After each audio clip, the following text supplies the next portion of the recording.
The existentialists question that particular Freudian presumption, making the case instead, which is also a case grounded in deep religious tradition, that the vagaries of human existence are such that suffering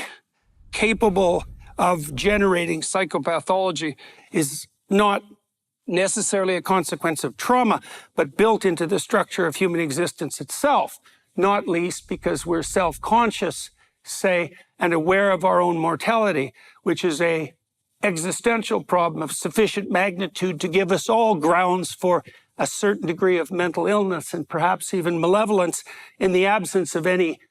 particular marked trauma, which is not to say that some people don't have it worse than others, or that you won't have it worse at some times in your life than others, and you will. It's not to say as well that the consequences of having it worse might not have some additional influence, let's say, on the course of the development of your personality. I really like the existentialist approach because I think that the notion that what would you say, mental health problem, so to speak, the problem of psychopathology is not a consequence of the deviation of the normative or ideal human pathway, but something that's baked into the structure of human existence itself, that we all have to grapple with the finitude of our existence, let's say, and our subjugation to suffering, and that understanding that, how that warps and dements us, and also how that might be dealt with in a forthright manner, is of great utility. Aleksandr Solzhenitsyn, who's not precisely a personality theorist in the classical sense, although is definitely an existentialist, made the case that the lies attendant on the human proclivity to deny the existential reality of our own experience not only warped our souls in the most profound of ways, but also laid the groundwork for the development of the terrible, atrocity-seeking totalitarian states that most particularly characterized the 20th century. And so the other great contribution of the existential theorists, as far as I'm concerned, is their ability to link the inadequacy of any given individual's approach to the existential problems of their own life with the emergence of something like state-sponsored hell on earth. And I think that that's something of absolutely crucial significance to understand. There's probably, one of the cliches that emerged in the aftermath of the Holocaust in World War II or prior to World War II, prior to and during World War II, was the notion that we should never forget what happened. But you can't remember something you don't understand, and it's not particularly easy to derive the lesson from Auschwitz. Now, the existentialists, and again, I would say particularly Solzhenitsyn, went further, and Viktor Frankl went further along that path than anyone else, trying to draw a relationship between your individual moral obligations,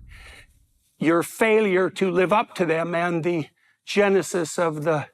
authoritarian catastrophes that characterized the secular 20th century.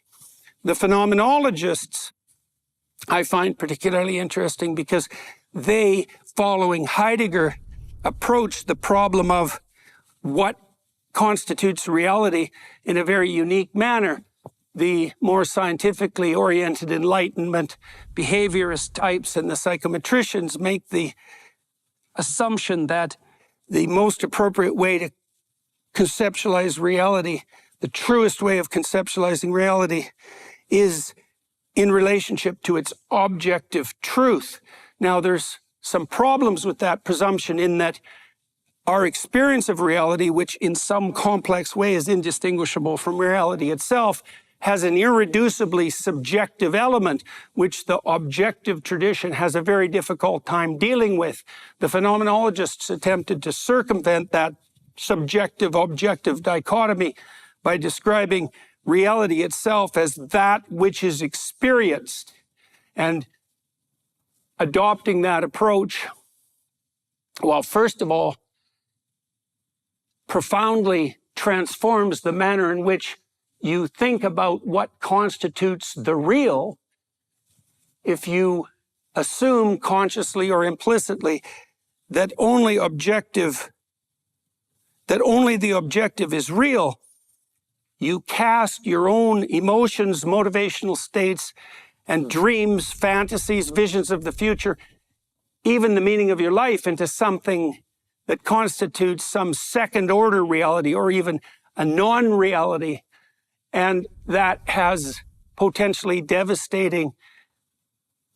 that contributes in a potentially devastating way to the development of a kind of life-devouring nihilism. If you're nothing but a brief flicker of flame,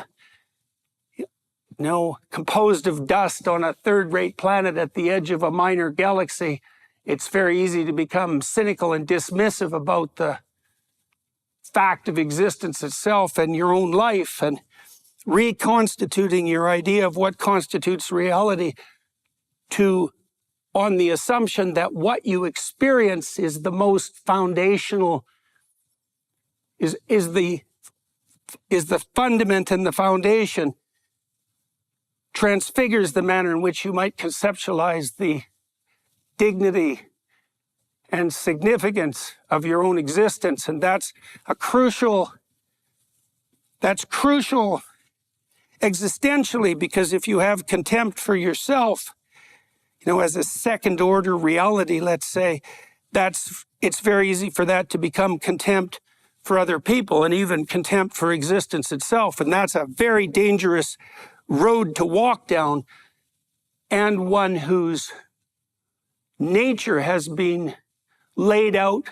quite comprehensively in the religious and mythological representations of man and woman that we already discussed, and in the psychoanalytic and existential traditions. So the analysis of the phenomenological approach, which puts human experience at the center of things, or maybe even experience itself, or maybe even conscious experience itself, is a powerful antidote to that dehumanizing objectivism, let's say. And Heidegger himself formulated his philosophy upon which the phenomenological approach was predicated in order to combat that dehumanization, and then paradoxically fell prey to the Nazi ideology and, say, degenerated into a supporter of precisely the kind of psychopathological approach that he, in principle,